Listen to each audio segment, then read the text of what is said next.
bikinnya khusus kretek 70-an bungkus. Jualnya pakai tas terus keliling-keliling. Ini nggak dikasih cukai, Mas? Kita masih merintis, Mas. Rokok setelah selesai dilinting itu sudah terutang cukai. 10 triliun loss income dari cukai hasil tembakau. Paling susah kalau ada operasi 4 kali kena razia itu. Hukuman penjara 1 sampai dengan 5 tahun. Ngerokok emang nggak baik buat kesehatan. Tapi faktanya penikmatnya ada aja terus. Pasar yang gede ini bikin produsen rokok masih terus bermunculan. Nah, negara ikut diuntungkan dari pajak penjualan cukai rokok. Tapi apa jadinya kalau rokok yang beredar justru tidak dilekatkan cukai rokok yang menjadikan rokok itu ilegal? Mengapa rokok tak berizin beredar luas di masyarakat? Saudara, simak Buser Investigasi. Cuan haram rokok ilegal. Tonton yang lengkap ya.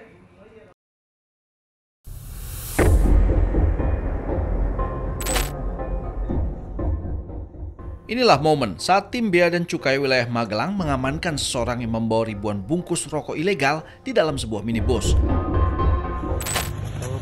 Kamu dari mana? Ini Kak, yang nyuruh Kak, ini Kak. Yang Saya pesan rokok ke Bapak. coba coba. Ada ratusan slop rokok berbagai merek tanpa dilekati pita cukai. Total ada sekitar 256.000 batang rokok dengan nilai barang sebesar 291 juta rupiah. Saya Pak. Pak, ini HP-nya. HP mana? HP semua. Semua barang bukti beserta beberapa orang yang diduga ikut terlibat peredaran rokok ilegal diamankan petugas. Kasus ini menggerakkan kami untuk menelisik lebih detail. Masih adakah bisnis ilegal ini terjadi? Sebuah pasar tradisional yang diduga kuat menjadi lokasi peredaran rokok ilegal kami satroni. Satu target terkunci, seseorang yang diduga lagi ngelego rokok abal-abal, kami cek pergerakannya. Kalau dipantengin, bungkusan rokok yang dijualnya kelihatan beda sama rokok yang dijual di pasaran pada umumnya. Ya ada yang minta itu untuk Bapak. Pak, biasa rokok, Pak? Untuk nyicipin rokok. Tadi ibu ini kan mau beli, ya. Tapi kan enak enggaknya kan bisa Bapak bilang namanya. Ya. Nama-nama. Enak, Pak. Pak. Pak. Weh, enak kurang. Lumayan dong. Sesuai karo harga, Bu. Nah, lumayannya prije, setengah enak lumayan. Lumayan rambutnya kita tutup nih. Beberapa bungkus rokok terjual. Sebelum ia menghilang dari pandangan, cepat kami cegat untuk cek lebih dekat rokok jenis apa aja yang dijualnya. Jual rokok apa, Mas? Rokok murahan, Mas. Hah? Rokok murahan. Rokok murah. Apa aja itu, Mas? Banyak. Banyak, masih tinggal kira-kira 3 slop. 3 slop, ya. Bisa tak lihat? Bisa. Ini apa nih? Ini sekilas. Ini kretek loh, Mas. Kretek.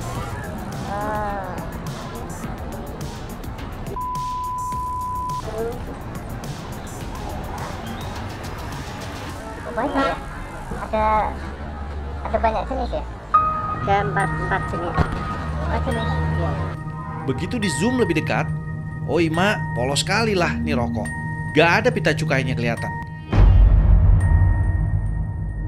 Tapi menarik nih, masih ada aja pelanggannya rokok beginian. Rokok, Mas?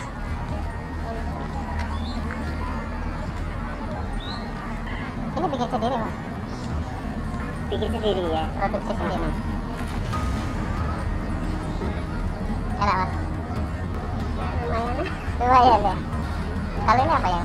Iya, sekilas orange. Enak mana, Mas, filter sama ini? Menurut saya ini. Enak yang ini? Yang kretek ini? Menurut saya lagi. Bukti ini jadi sandaran kami untuk mengorek lebih dalam. Lobi-lobi sedikit, kami pun dapat lampu hijau buat ngecek langsung ke rumahnya. Si Mase kayaknya lagi serius ngeracik rokok pakai alat linting manual. Kalau itu tembakau apa, Pak? Ini tembakau. Terus? untuk bikin. Tapi itu memang dua tembakau yang beda ya? Iya, ini yang satunya kan rajangan kasar. Itu nggak bisa satu tembakau jenis tembakau ya? Nggak bisa. Kan kalau nggak dicampur sama asli bagus kan nggak ada rasa yang agak berat kan. Kalau ini tembakau beda lagi. Ini tembakau yang lamsi untuk campuran dikit-dikit. Untuk biar ada rasa.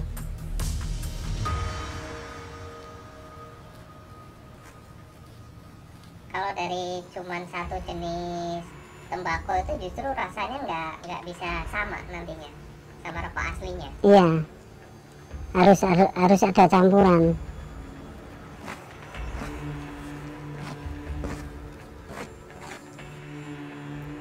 Nah, kalau itu apa tuh? Ini sausnya. Oh, ada sausnya juga? Iya. Saus ini buat apa gunanya? Gunanya untuk rasa membantu rasa, menghilangkan rasa tembakau mentah. Ya. Oh, memang wajib juga ya? Iya. Itu apa, saus ya? Saus ya. Udah lama Mas jadi pengrajin rokok seperti ini Mas? Udah kurang lebih 5-6 tahun. Ya. Belajar dari mana awalnya? Ya dulu belajar sama temen. Sebenarnya ada temen mau bikin rokok tapi agak kesusahan juga, terus kita bareng-bareng.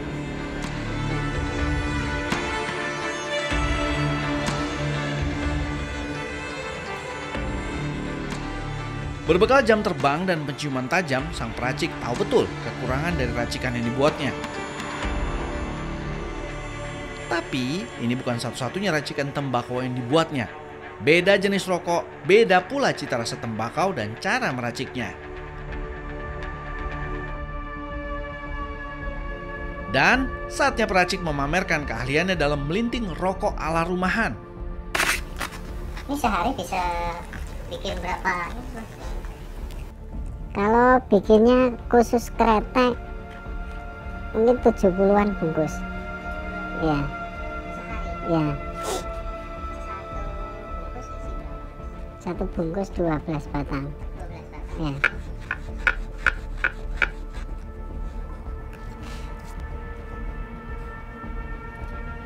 Tapi masih banyak Mas yang produksi kayak Mas seperti ini Mas di sini? Kalau sekarang nggak terlalu banyak lah. Paling kira-kira 7 orang. 7 orang. Ya. Tapi sebelumnya banyak Mas. Sebelumnya ada 50-an kurang lebih. Itu kan banyak yang trauma kan, udah pernah ketangkep kan, katanya merugikan perusahaan dan negara kan gitu. Kalau dulu kan jualnya udah tak gelar, tapi sekarang udah gak berani lagi Mas. Sekarang jualnya pakai tas terus keliling-keliling. Keahlian dalam meracik rokok, oke, cukup mumpuni. Bukan hanya jenis rokok kretek aja, ia juga sanggup memproduksi rokok filter yang jadi incaran banyak orang. Cekatan dan rapi, bukti kemahiran sang peracik mengolah tembakau jadi batang rokok siap jual. Rokok memang tidak dianjurkan bagi kesehatan, namun faktanya penikmatnya masih aja ada. Belakangan inovasi terus berkembang. Rokok tidak hanya dijual dalam bentuk batangan saja, melainkan juga dijual dalam bentuk tembakau linting berbagai varian rasa. Gurihnya bisnis industri rokok ilegal munculkan persoalan serupa. Sebuah rumah yang diduga punya aktivitas menyimpang dalam memproduksi rokok ilegal didatangi. Kayaknya kami nggak salah alamat. Biar lebih pasti, tanya langsung sama orangnya. Kalau sementara ini yang lagi nyetok apa Mas? Ini tinggal cappuccino sama apel Mas. Oh, cuma 2 ya Mas ya? Ini beratnya berapa Mas? Ini cuma 50 gram. Nah, kalau yang satu lagi apa Mas? Ini apel. Ini yang bobolan ya Mas? Masuk buah. Kami pun coba pesan beberapa tembakau racikannya. Nah, yang ini lokal super, kalau yang ini lokal biasa satu, kalau ini yang dari Jawa Timur mas. Nah ini, tapi kok ini ya mas ya, mirip justru ya. Ya kita orang awam sih tahunya sama aja mas, namanya nggak tahu kualitas kok. Tapi kalau yang paham ya tahu. Mana ini kualitasnya kita tahu. Oh ini pakai yang super berarti ya? Ya yang super mas, karena kalau yang apa cappuccino kan agak ini berat.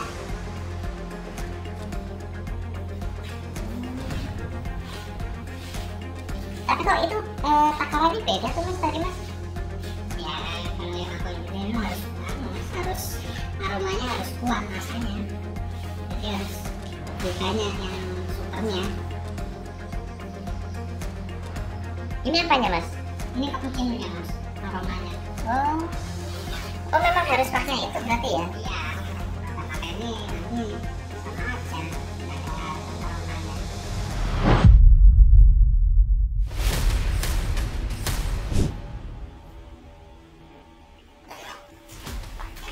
Berarti mesti dicampur pakai apa ya? Kayak esensial gitu ya mas ya? Kan aroma cappuccino ya strong, ya kayak rasa kasih itu yang ini kayak tembakau biasa. Itu apa itu mas? Cengkeh. Oh pakai cengkeh juga mas? Ya ini kan buat ini aja yang agak halus gitu. Fungsinya cengkeh buat apa mas? Buat nambah rasa mas, biar ini nggak terlalu nyegrak tenggorokan, agak halus. Bikin racikan tembakau rokok model gini memang nggak butuh tenaga ekstra dan nggak ribet sama sekali. Asal racikannya pas, tembakau linting siap di packing ala tren kekinian.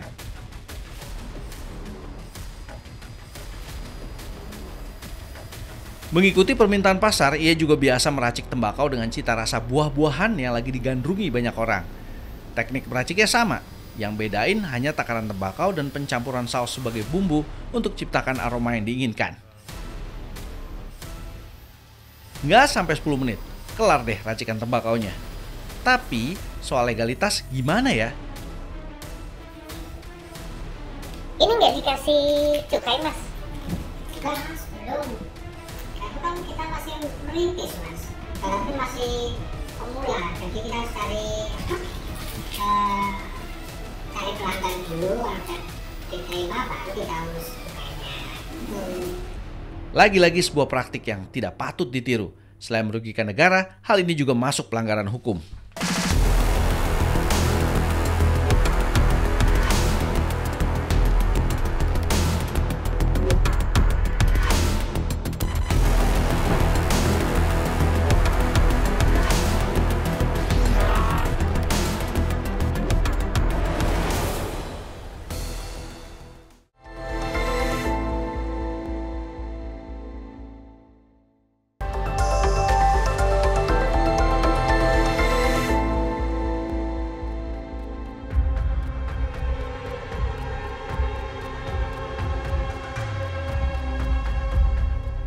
Beredarnya rokok ilegal hingga kini masih menjadi masalah bagi negara.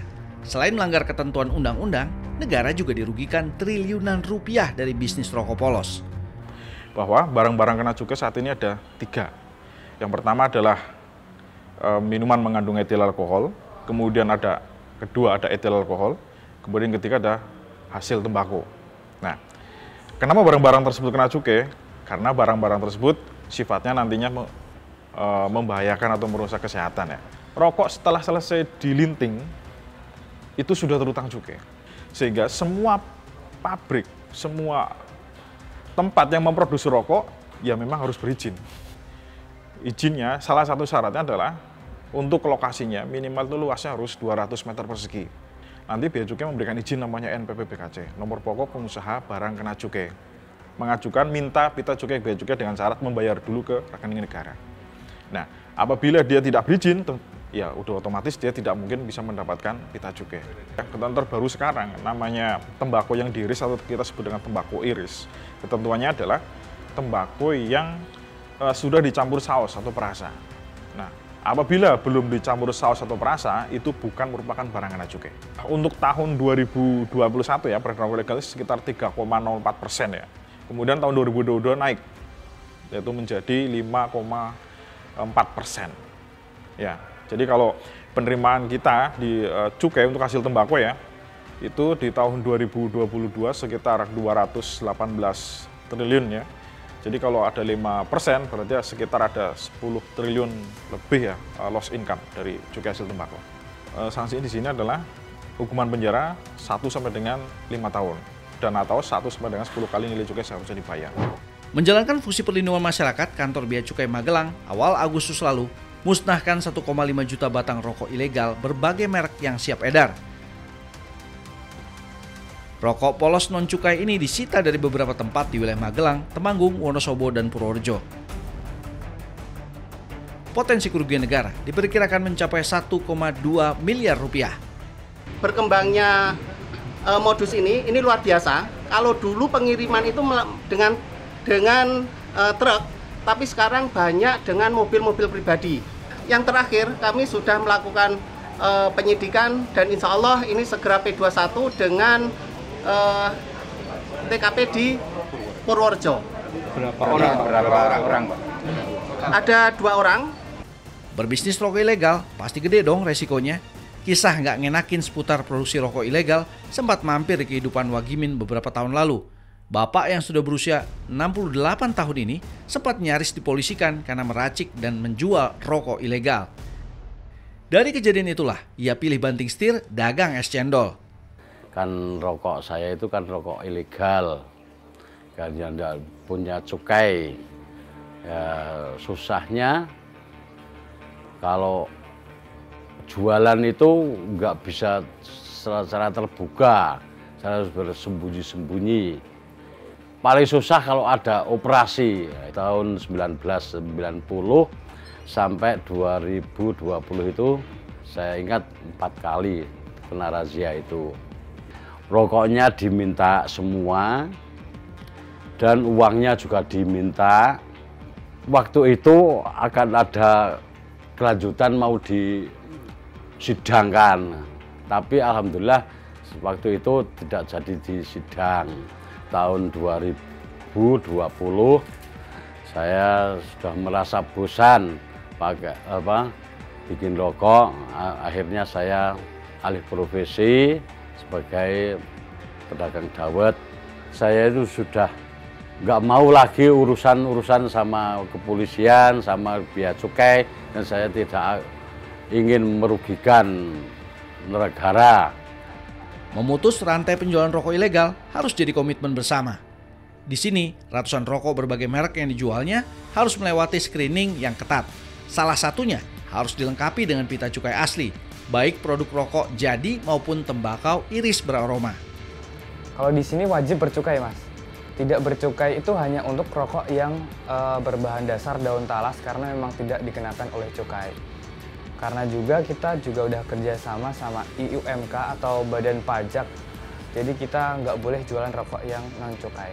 Kalau kita terbukti dan sampai ketemu barang yang non cukai, nanti toko kita bisa ditutup. Bisnis rokok memang gurih bagi sebagian kalangan. Ini berlaku jika rokok ini produksinya taat hukum alias bercukai. Pabrik rokok rumahan yang didirikan oleh Tohari ini jadi salah satu produsen rokok yang terus berkomitmen memproduksi rokok legal bercukai. Dalam sehari, usaha yang sudah dirintisnya sejak 20 tahun lalu ini mampu memproduksi sedikitnya 5.000 batang rokok kretek. Satu bulan bisa 120-an ribu batang, ya kita paling tidak harus membayar 3 jutaan. Kalau kita produksi lebih, ya kita bayarnya lebih juga. Kita tengok pasar ke depan lebih baik, kita ngambil juga lebih banyak. Perusahaan rokok ini secara legal tahun 2009. Dulu persyaratannya itu masih terlalu ketat. Gedungnya harus 200 meter di pagar keliling lokasinya. Nah, inilah yang saya terapkan sampai sekarang begitu. Pertama, lebih aman. Keduanya ikut program pemerintah yang harus melalui tata tertib yang berlaku.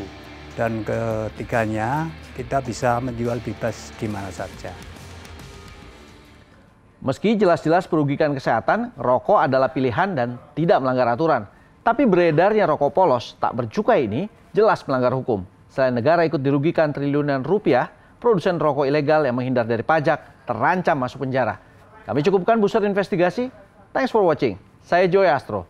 Salam SCTV.